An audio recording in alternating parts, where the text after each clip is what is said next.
Hi, I'm Nikki, and welcome to Nova Mom Blog.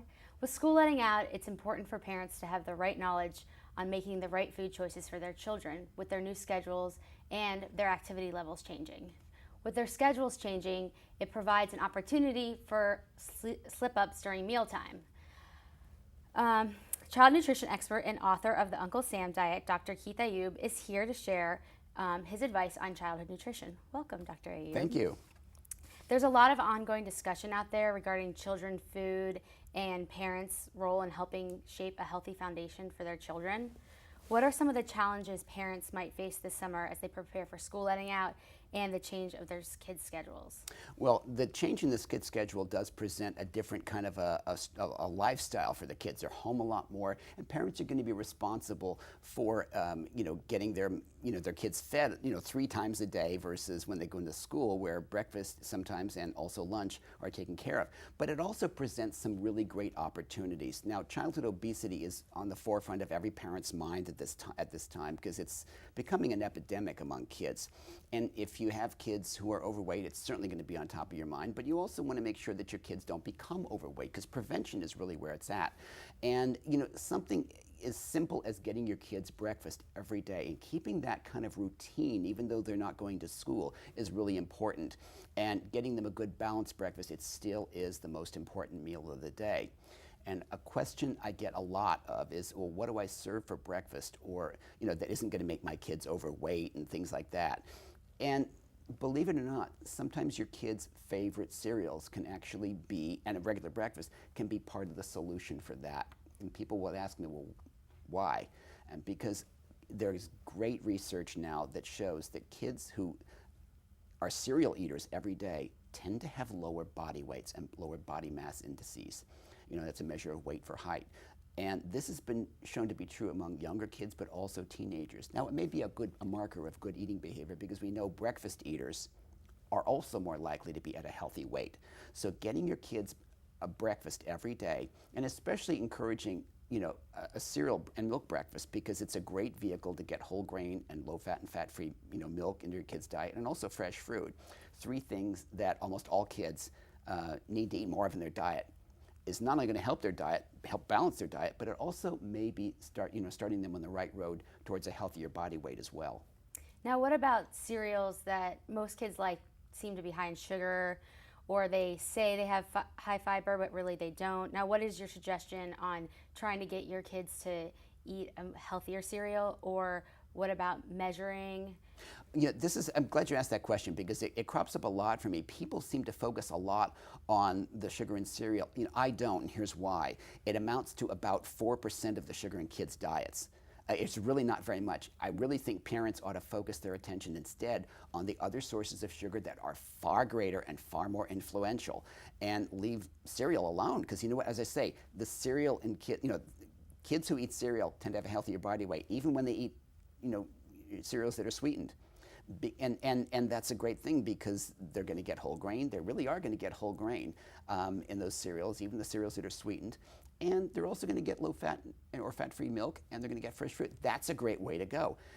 The dietary guidelines even cited cereal and flavored milk as two perfect examples of how to use some added sugar judiciously so that it doesn't just go to waste, it goes to drive kids' consumption of foods that are already nutrient rich. Okay, you don't want to just give kids empty calorie beverages or candy, which is where most of the sugar in their diets goes to. I mean, the vast majority, 2/3 of it, is coming from beverages and sweets and cookies and things like candy and things like that.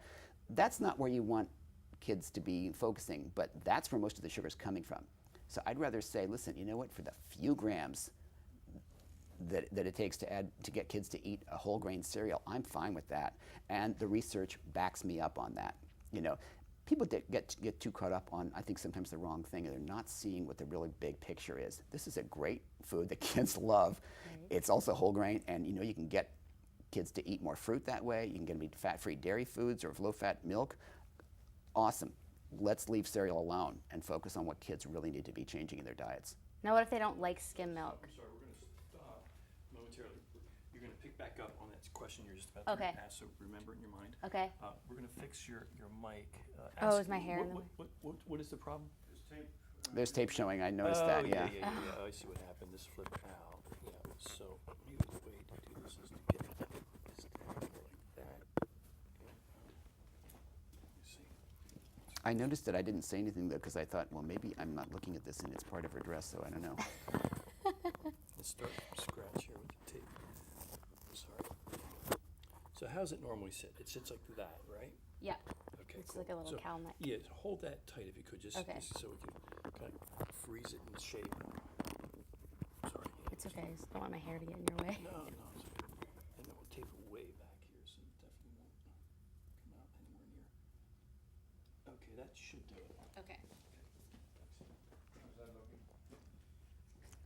It's all an illusion. It's still fixed here, Paul.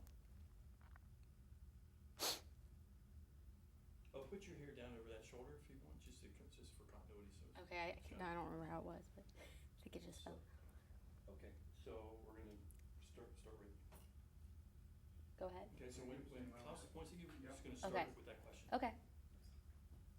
Uh-oh, yeah, you need to tuck your hair back a little bit, now it's covering the mic. There. Is it better? Okay. Okay. Stand by.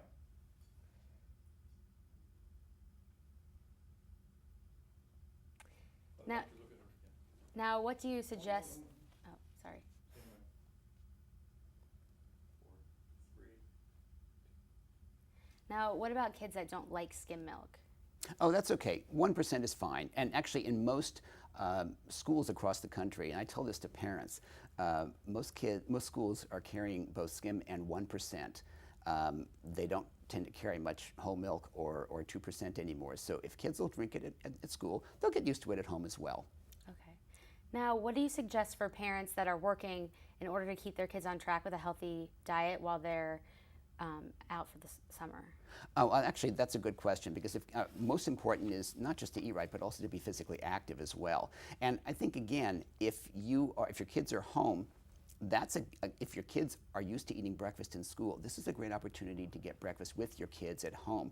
Even if you're, for example, rushed in the morning, your kids may not be that rushed. So if you've got really 10 minutes, that's long enough to do something as simple as pour a bowl of cereal and milk for your kids and cut up a banana. That's all it takes, and you can actually eat it with them. I like parents to eat breakfast as well. Everybody needs breakfast. And the day goes a lot better, and kids are going to have a lot more energy, and they'll be less likely to be fatigued in the afternoon if they get a good breakfast. And if you don't know what kids are going to be doing for the rest of the day when you're not there necessarily, or they're off and you don't know whether they're going to be eating lunch, that's why a breakfast is so important. I even say take that cereal and milk and fruit breakfast and augment it. Add a little bit. Add some string cheese. Add last night's chicken drumstick. Add a hard-boiled egg or two. Those are good protein boosters that can keep kids sustained and feeling full for an even longer period of time. So that's another option for as well. And also if parents are dashboard diners with their kids and they're in the car,